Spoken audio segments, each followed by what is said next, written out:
gotta take a shot. You have to live at the edge of your capabilities. Work through the weakness. Fight through the temptation. Hold the line.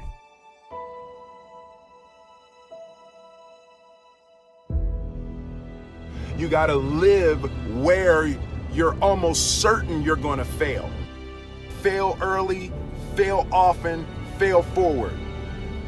Those minutes and those hours, they turn into weeks and months and years, and holding the line in those critical minutes will put you in an infinitely better place, physically and mentally, if you maintain the discipline. I think we're all heading into an unforgiving environment where we're going to have to be both bold and disciplined. You know, when you go to the gym and you work out, you're actually seeking failure. You want to take your muscles to the point where you get to failure, because that's where the adaptation is. That's where growth is. Realize when you rewind the tape of your own life is that there are these crucial moments where if the luck had gone the other way, you might have gotten killed. And so what you have to do is to always be putting those extra disciplines in place, because I was lucky to live. And what I took from that is I never want to have to be lucky to live again. Discipline is the root of all good qualities, but you have to absolutely apply it to things outside of just waking up early. I want to live because of my discipline, not because of my luck. And that's what discipline is. Discipline means taking the hard road, the uphill road, to do what's right for yourself and for other people.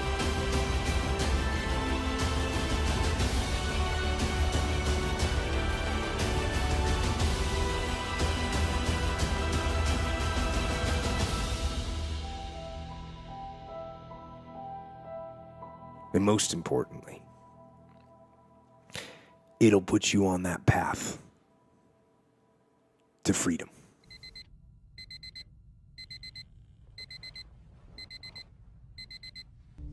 It does start with waking up early. It really does.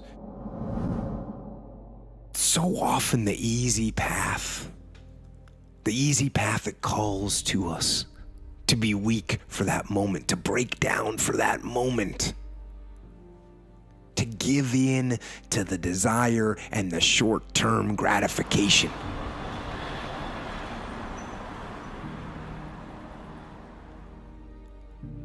But the discipline will not allow that. The discipline calls for strength and fortitude and will. It won't accept weakness. It won't tolerate another breakdown. The discipline can seem like it's your worst enemy.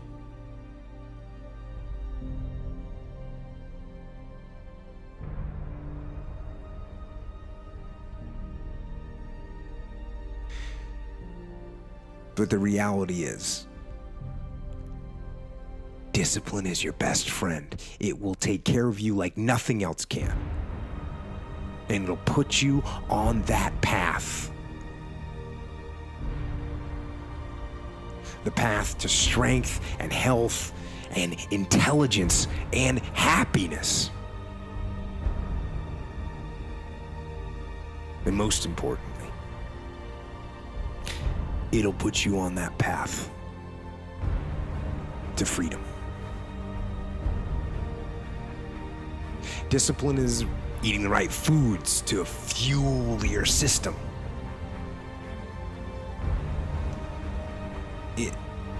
It's about disciplining your emotions so you can make good decisions. It's about having the discipline to control your ego so your ego doesn't get out of hand and control you. It's about treating people the way you would want to be treated. And doing the tasks that you don't necessarily want to do, but that you know will help you or help your team. It's about facing your fears. It takes discipline to face your fears so you can conquer them.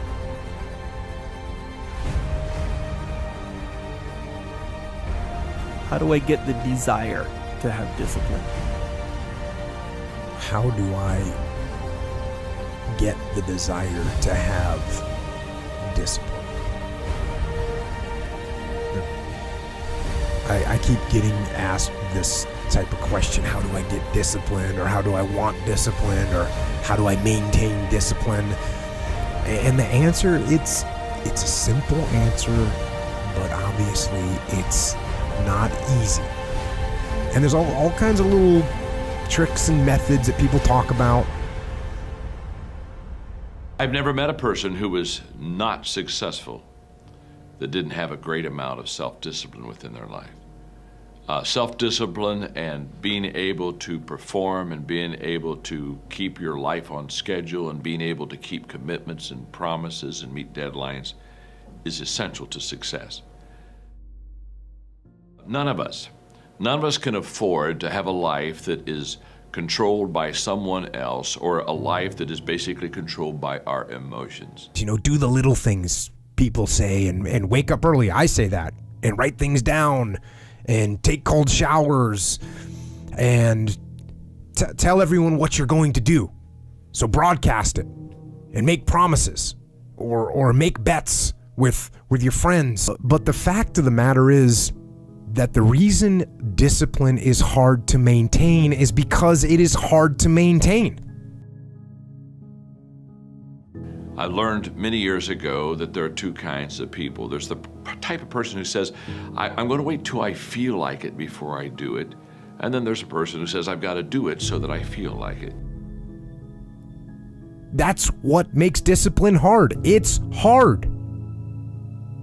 And if you hear me claim that discipline is easy for me, then straight up, that's just my ego talking. That's what that is. And it is work to maintain the discipline. That's what it is, work. One will never get anything done because they're still waiting to feel the moment to move, and the other person says, no, I need to move, and then I will begin to feel the moment. Maintaining the standard. Giving no slack, none. That's the discipline. That's the discipline, and it is hard. So I have a challenge for every one of you this weekend. The challenge is simple. Ask yourself, am I practicing self-discipline in my life? Am I doing the things that I should do because I need to do them, or am I kind of waiting to feel the moment?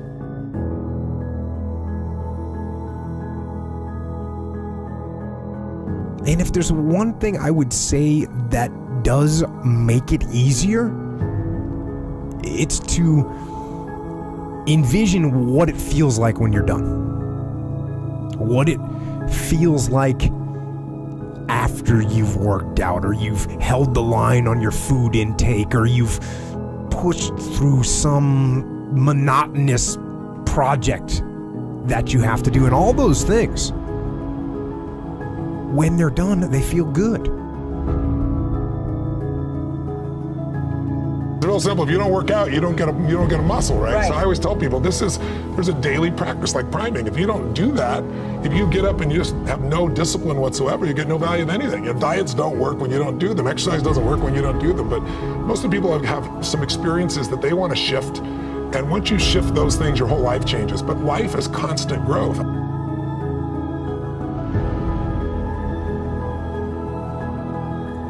Contrary to that, envision what you will feel like later when you let the discipline slack. You know the feeling. Feeling weak and defeated winded and you know that you're falling behind. Hold the line, maintain the discipline. It is not easy, but it is worth it. Because, yes, because discipline equals freedom.